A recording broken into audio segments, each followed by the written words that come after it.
Every day brings change, and the world puts on a new face.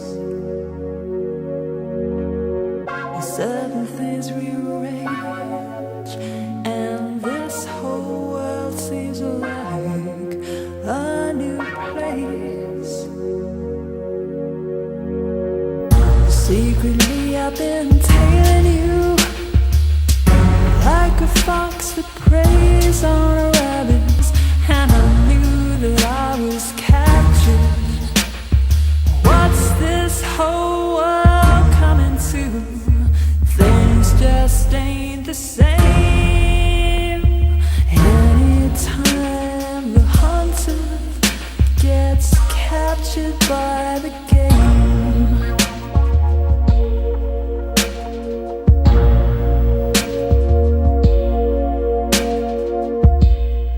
This is going to be, I don't even know what part, let's say part one of a series on Panthers. As usual, there's going to be a multi-part series on this. I found a training sim, the specific to Panthers and information about them. For those who don't know, I'm a scribe. One of the jobs of scribes is A, to know their cultures, and to B, to train people in other, at least that used to be the job of a scribe. These days it's been more paper pushing, but I still take that part seriously, so that's why the videos. Um, the pictures, the reason I'm using this is the pictures are excellent that are included within it, plus the information was made by Panthers about Panthers. So let's go through that. Number one, video number one, roles as a Panther tribe. You often see Panther tribes in Second Life, which are very structured and organized. There is the Ian, the first, the S, the second, and yes, I know I'm probably mispronouncing those. A shaman or first bow, first or best archer, huntress, and pledges. Pledge equals loyalty. A huntress, which shows her loyalty to this tribe, or still has to prove it. In Norman's book, only a role compared to the Ian appears. So she is the leader of a gang. There are no tribes in the books, only forest girl gangs. So basically, the SE shaman first bow are all Second Life. By the way, this is in German and in English. So if you are German, I'm going to give you a second to read it because I'm going to put it out in both ways. They're all Second Life inventions, basically.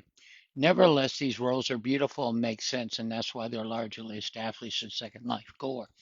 Panthers by nature are renegades to begin with. To say they're going to follow anything is a whole nother ball game. But just know if you're by the book, those roles don't appear. Nevertheless, these roles are beautiful and make sense. The role of the shaman is particularly interesting. The shaman is on one hand a healer and takes care of the small, large wounds of the interests, but she also helps people outside the tribe if a healer is also expensive or a healer cannot help. Women in particular sometimes seek out a forest shaman with special ailments because they hope for special help there. In addition, the shaman also, I'm going to wait a second for those who want to read the German.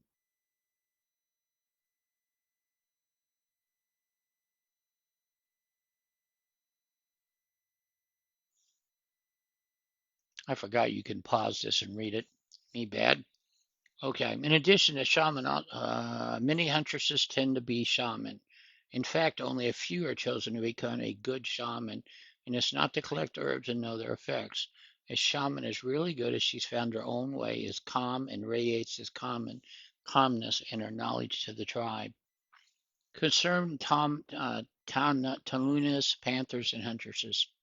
Forest girls are something like social refugees. They don't want or cannot submit to the rules of a city or fixed order of gore.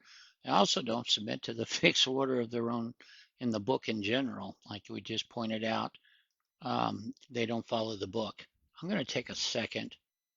For those of you who read German, stop your viewers, and there you go.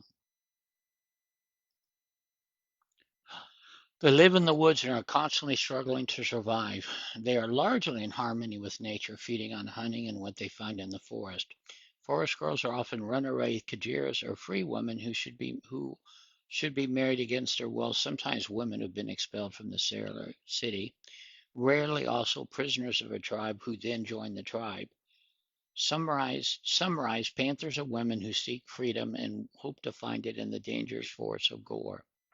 The name panther depends to the clothes. Forest girls hunt forest panthers, Gianni, and wear their skins.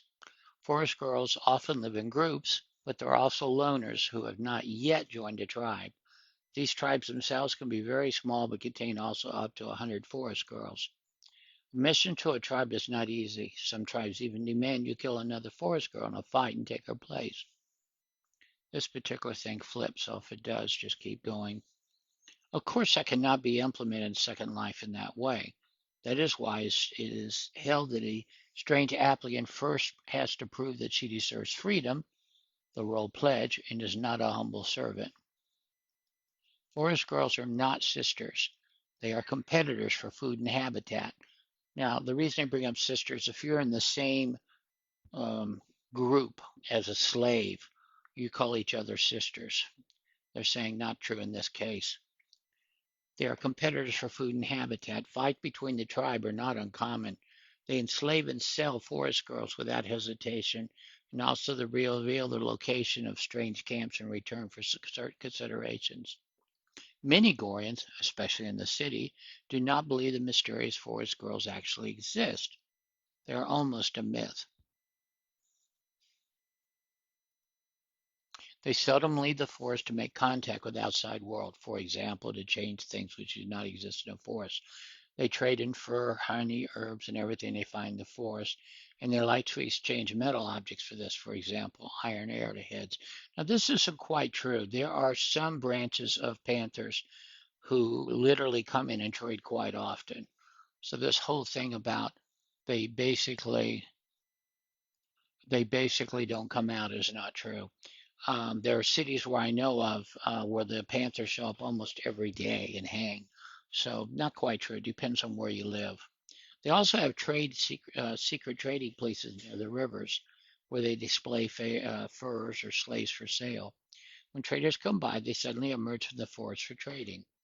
Usually you need to make an appointment first. It's not something you, just a second. Okay. Usually you need to make an appointment first. It's not something you just show up. Um, these places are reasonably safe because both partisans benefit for this. The forest girls get hard to find items, and the traders get most beautiful furs and arrowheads. Most Gorian men fear the panthers as they sink a Jira for trading. It said the forest girls are far more generous towards women than men. That's an understatement. They capture men and in some cases just torture them. At least the Second Life versions do. Okay, a little bit more and I'll end this video. Forest girls, like most Gorians, are very suspicious and strangers in the Gorian language. The word stranger is identical to the word enemy, so be careful if somebody greets you with Tao, stranger. Therefore, with a few exceptions, no strangers allowed into your camp who, when it leaves, then leaves it again without a collar. That forest girls generally hate men is a prejudice is not true. It depends on the forest girl, but they're saying in general that's not true. It depends on the experiences of the huntress with men. Forest girls are physically inferior to blast. And I've seen that almost all the girls that choose to be forest girls are smaller. That is why they often fight with the bow, ranged weapons. They're more skilled and nimble and sly than most warriors. And the more skilled, one of my best training grounds is a Panther combat training ground that I love to go to. For a warrior, it's incredible. There's nothing like it for regular warriors. So if you want to learn something, you definitely want to use the Panther training grounds. They only engage in hand-to-hand combat, so there's no other exit. Then they fight with spears, simple axes, or dagger and knife. Last part, and then we'll move on to something else. Men who are picked up on their territory are enslaved or sold, and they release prisoners in exchange for goods. A forest girl is considered to be an extremely passionate slave once her will is broken. For this reason, forest girls are sometimes very popular as Kajira. Breaking their will, however, is very difficult. She will keep trying to regain freedom. However, Forest Girl will also find in submission what she cannot find in the forest: security and protection. This can induce them to stay in civilization and accept their new roles at Kajira. I have run into that in person, but my point is that there are girls who used to be forest girls and play that role well. Okay, next thing's going to be on Panther, Kajira and Panther and the German tribes, but not today. That's all, folks.